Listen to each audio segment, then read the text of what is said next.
Good evening and welcome to NewsNight. Tonight we'll have your international, national, and local news. I'm Sam Myrick. And I'm Sophia Wise. From Japan and China to Israel and Hamas conflict continues between countries across the world. Plus, new details about the old YWCA that Point Park has interest in purchasing and commencement information. All this and more coming up on NewsNight.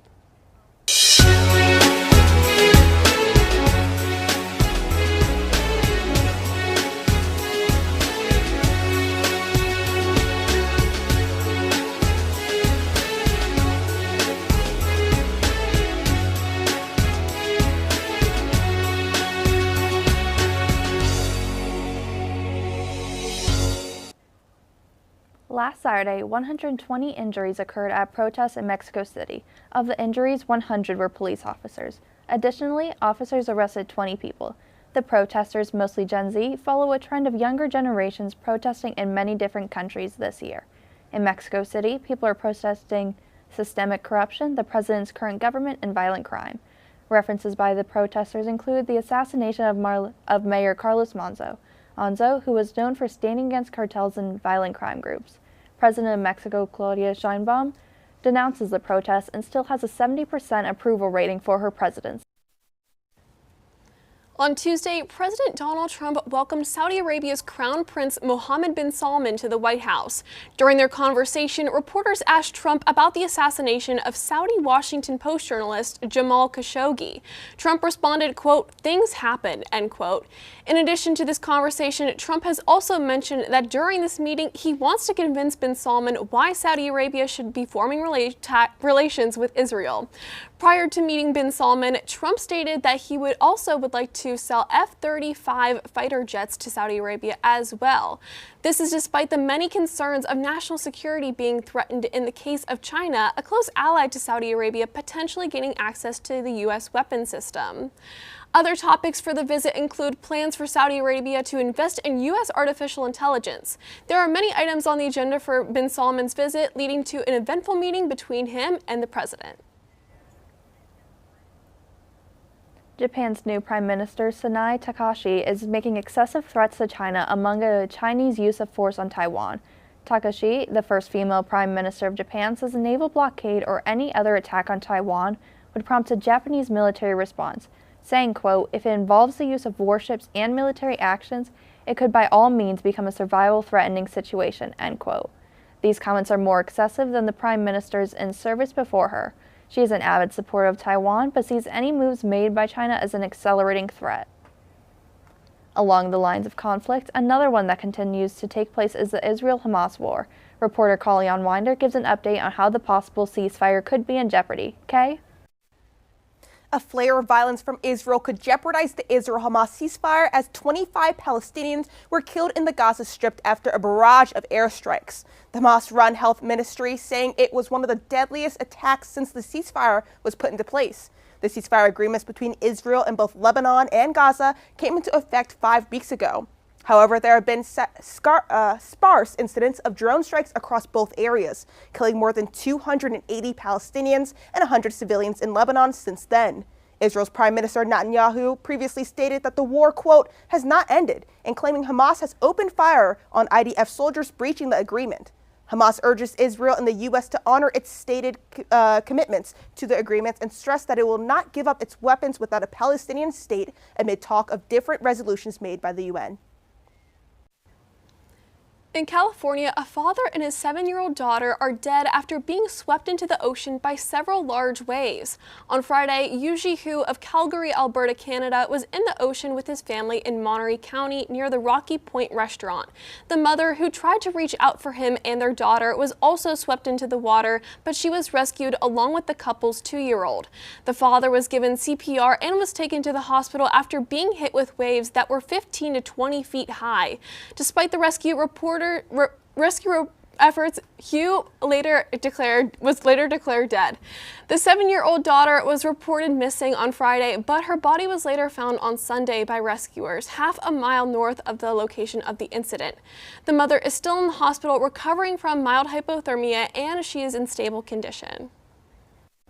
The House Oversight Committee released emails last Wednesday from convicted sex offender Jeffrey Epstein. Now, a bill is being pushed that would release all Epstein files pertaining to Epstein. The bill has passed the House of Representatives, and the Senate says they plan to pass it. The bill would then have to be signed by President Donald Trump, who is encouraging Senate Republicans to pass the bill. Trump was mentioned multiple times in the emails released Wednesday, with one email saying, quote, "Trump said he asked me to resign.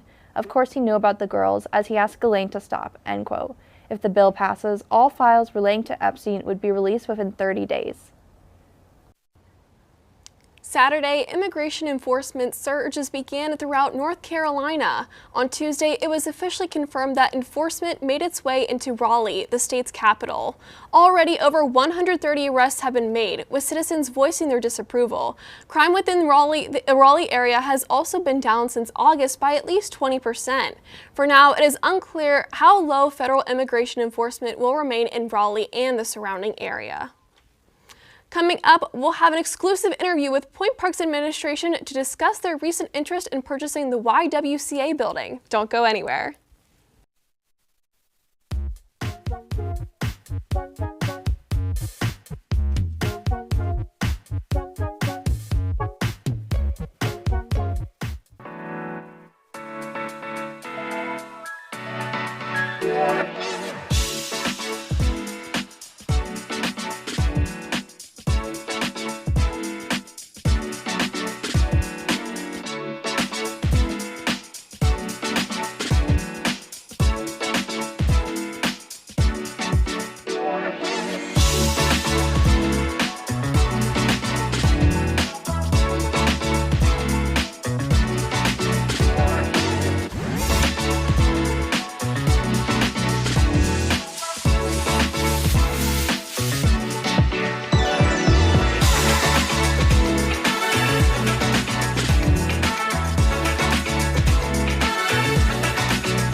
Almost 2 years after Point Park and Mandarin Gourmet had to move out, it appears that Point Park is looking to purchase the YWCA building on 3rd Avenue and Wood Street. In a statement sent out to students, the Office of the President said that, quote, "Our vision is to transform this long vacant property into a vibrant mixed-use space that enhances student life and brings new energy to downtown Pittsburgh," end quote. While there are no official plans in place for what to use the space for, the university will seek input from students, faculty, and staff, and the downtown community as a whole to decide its purpose. Here to discuss this addition to Point Park's campus is Ted Black. He is the Senior Vice President of the Institutional Advancement and Strategy. Well, thank you so much for being here. Thank you, Kay. Thanks for letting me be here. Yeah, of course. It's a very exciting new addition to Point Park, knowing that the space has been here for a while and students have seen it, throughout the years coming. What are the goals that Point Park is aiming to do with the space? Yeah, and that's a great question. I think you look short run, and you said a lot of students and families look at that building and are like, what's going on there? It's a big, empty, vacant building. It's got a little bit of blight around it. You can tell that it's been vacant for a while. The first thing to do is secure it and then make it part of our property. So that means that our police are there, we're policing it, we're able to clean it, we're able to power wash, things like that. Pittsburghese read it up, so that it's not such an eyesore. Yeah. Longer range then, it gives us an opportunity to thoughtfully get input. I think in the open you alluded to that. We want to get input from stakeholders, and certainly our students, major stakeholders, current students, alumni, prospective students, as to what kind of space should this be? What do we need? We know we don't have a student union or a robust inside space. We're a urban campus. We don't own a lawnmower. So how can we, on a day like this, a day like this, days like these that are cold, what can we do to program the space and to design it in a way that it can provide that kind of a function?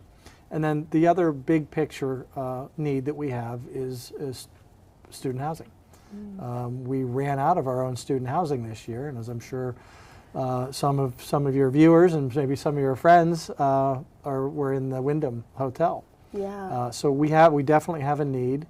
And then kind of a third why is we feel a real sense of place and purpose to contribute to downtown's vitality.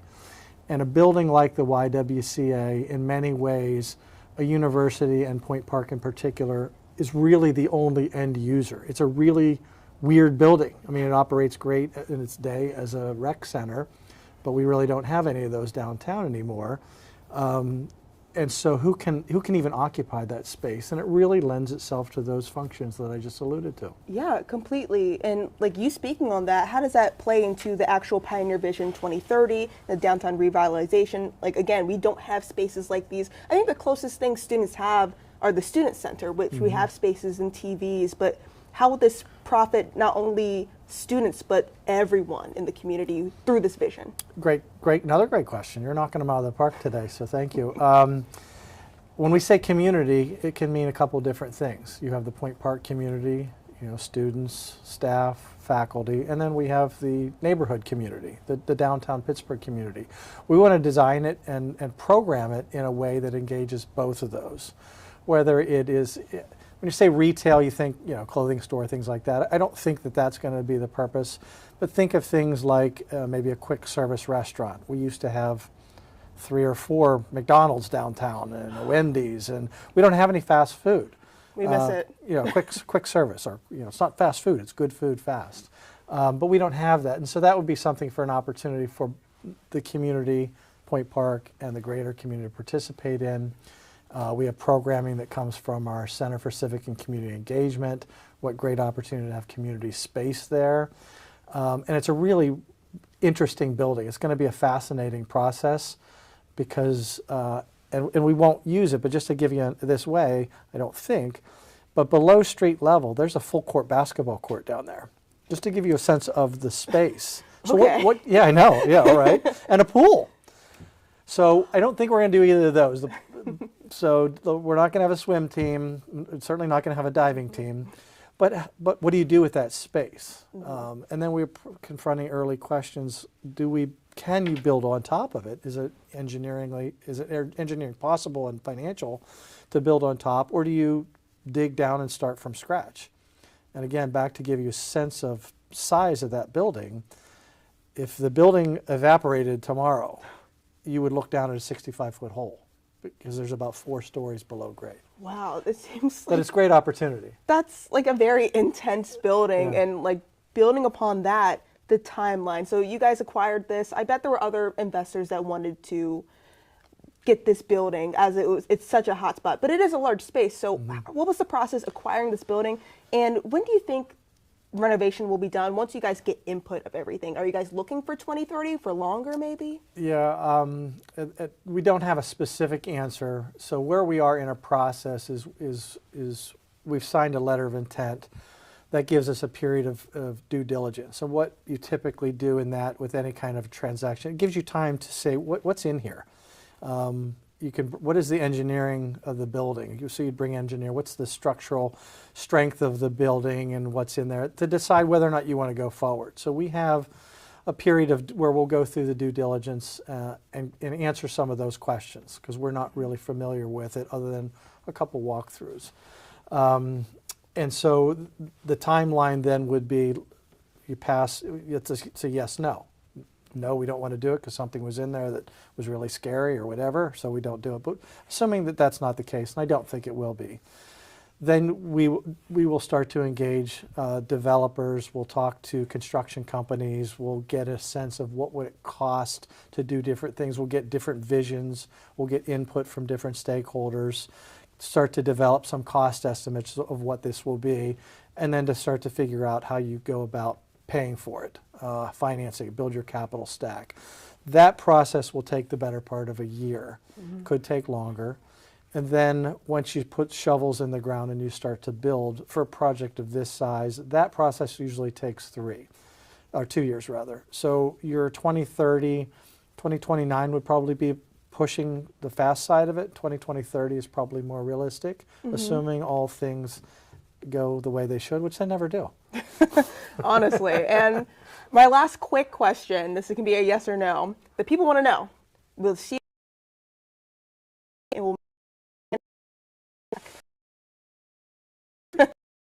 by now that I don't give yes or no answers, I give 20-minute answers. CMI, I think it's great where it is. It had to move out of that site, so there would be a bit of a homecoming justice served, but I think it does pretty well. And I think the studios we're in right now are wonderful. So I think we're good there. Yeah. The bigger question. The bigger question. Stay tuned next week. I want to get the T-shirt that says "Bring back the Mandarin Gourmet." Yeah. I don't think so, but as I said, maybe there's a different iteration of that. You know, I don't know what some of the other quick service brands. I don't think it'll be a sit-down restaurant. There's still salt and pepper shakers. I walked by today and saw them in there. But there could be, a Chinese quick service restaurant offering along with, some other types like that.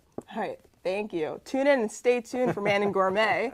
After the break, hear about injuries a Pennsylvania senator took after falling near his home, plus a certain type of flyers being put up in neighborhoods around the city of Pittsburgh. We'll be right back.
Ku Klux Klan flyers have recently been found in several Pittsburgh neighborhoods, including Tarentum, Brackenridge, Bethel Park, Indiana, and Charleroi.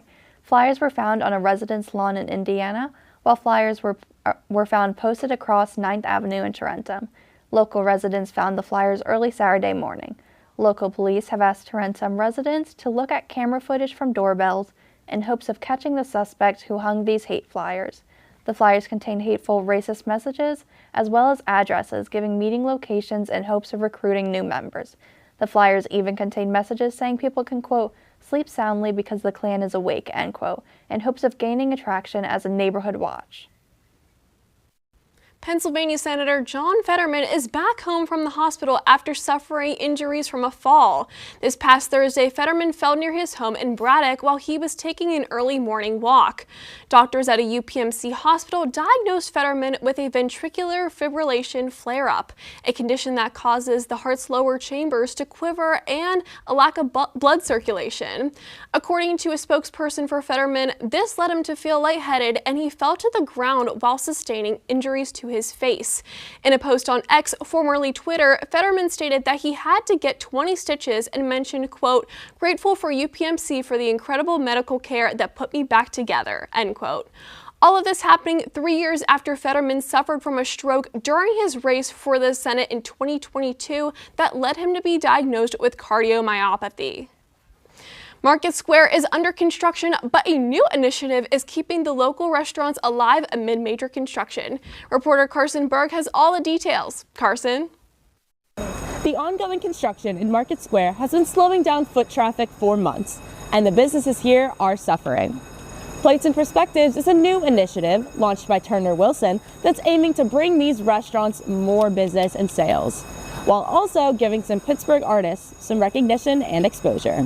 Funded by the Downtown Placemaking Grant, the project has been in the works since May, and they're wrapping up with the final raffle on December 1st. Plates and Perspectives combines good food, good art, and improves accessibility to public art and local art in a time of the Market Square construction. So we paired 10 Market Square restaurants with 10 local artists, and we kind of challenged them to create a commissioned piece inspired by Pittsburgh, as well as a question that accompanies the piece.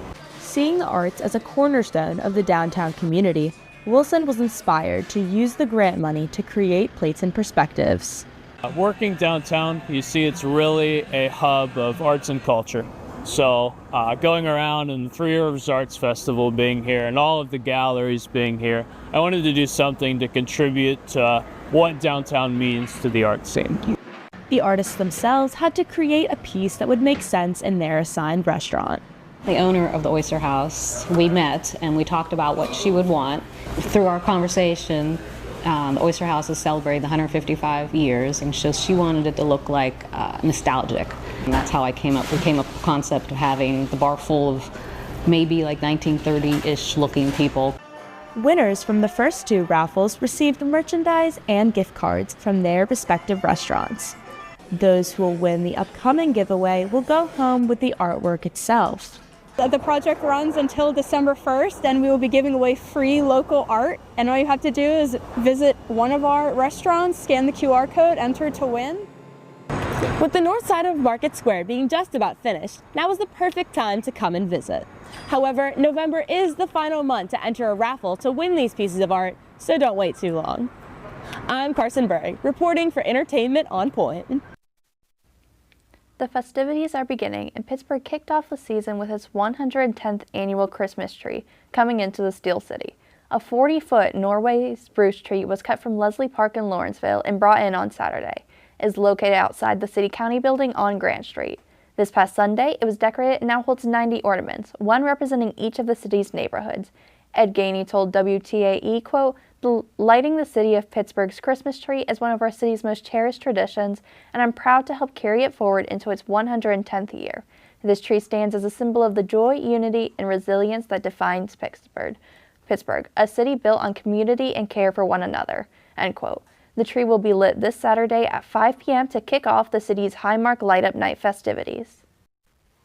Point Park's commencement ceremony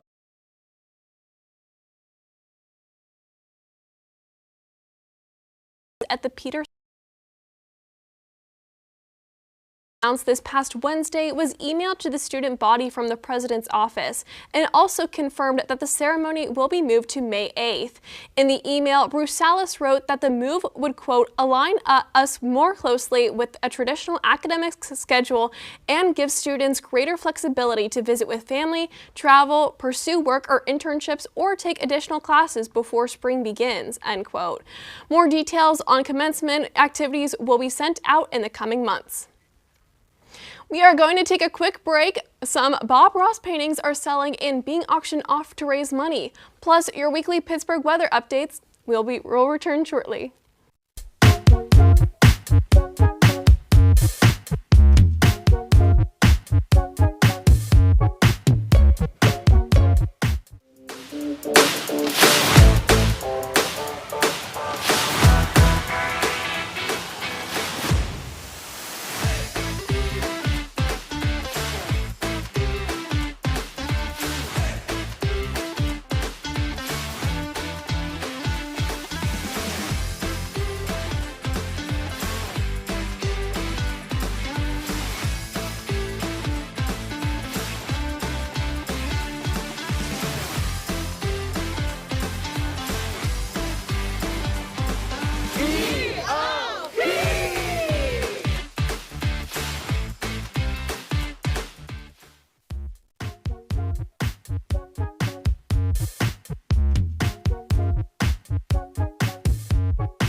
Last week, the first of 30 Bob Ross paintings were sold to raise money for public television. The Joy of Painting, Bob Ross's TV show, aired more than 400 episodes on PBS and the Canadian Broadcasting Corporation from 1983 to 1994. His paintings are rarely sold. However, in October, the nonprofit American Public Television, or APT, announced that it would auction off 30 of Ross's paintings to raise money for public broadcasters hit by federal funding cuts. It pledged to direct 100% of its proceeds to APT and PBS stations nationwide. Bob Ross was a supporter of public TV himself. Joan Kowalski, president of Bob Ross Incorporated, said to NPR, quote, "It's a medium that Bob just cherished," end quote. The first 3 paintings sold for a total of $662,000. The next 3 paintings will be sold in January, and the rest will be sold throughout 2026. I don't know about you, but these dark and rainy days are making me miss summer more and more. Weather reporter Juliana Brock will let us know if we'll ever see the sun again. Jules? Thanks, guys. It's a very chilly and gray day today down here in PPG Place. You can see the Zamboni behind me as the PPG ice rink is starting to open up. It's not open yet, but don't worry, it'll be open soon. We started this morning with a freezing fog advisory, the first one ever for Pittsburgh. It was very dense with low visibility as commuters were coming into the city. Now, for tomorrow, Friday, it's going to be gray with a slight chance of rain, low of 42 degrees and a high of 54. For the weekly weather, the week will be almost the same with some sun peeking throughout. Saturday will drop to the high 40s, so if you want to enjoy light up night, make sure to bundle up. Sunday through Wednesday will stay in the mid to late 50s. However, later in the week, bouts of rain and semi-high wind speeds will give us a chill. By the time Thursday rolls around, it'll drop back to the late 40s, continuing the well-needed sunshine amidst these gray days. And as rink behind me, you yourselves. I hope Thanksgiving and a great and safe break. Now I'm sending it back to the desk. Thank you for tuning into this episode of NewsNight. If you want to see more, check out our social media pages on both Facebook and Instagram at UView Television. You can also check out more episodes on our YouTube channel or our website, uview.pointpark.edu. I'm Sam Myrick. And I'm Sophia Wise. From everyone here at NewsNight, thank you for watching and have a great evening.